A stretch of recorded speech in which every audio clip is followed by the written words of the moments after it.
What is the value of 1 plus 3 plus 5? And so on. Up to 2017 plus 2019.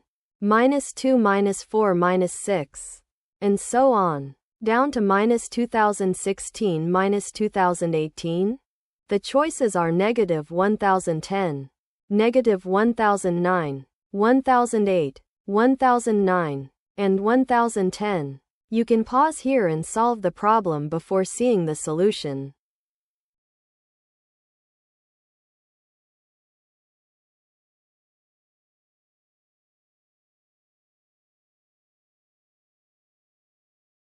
Here is the key idea.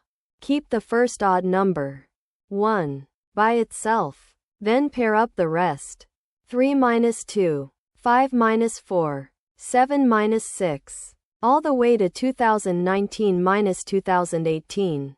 The odd numbers run 1, 3, 5, up to 2019. That is 1010 of them.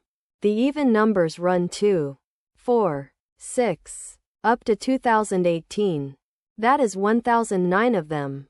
So after the leading one, there are 1009 pairs left, and each pair equals 1. So the total is 1. From the leading term, plus 1009 pairs each worth 1. That gives 1 plus 1009, which equals 1010. The answer is 1010. Choice E.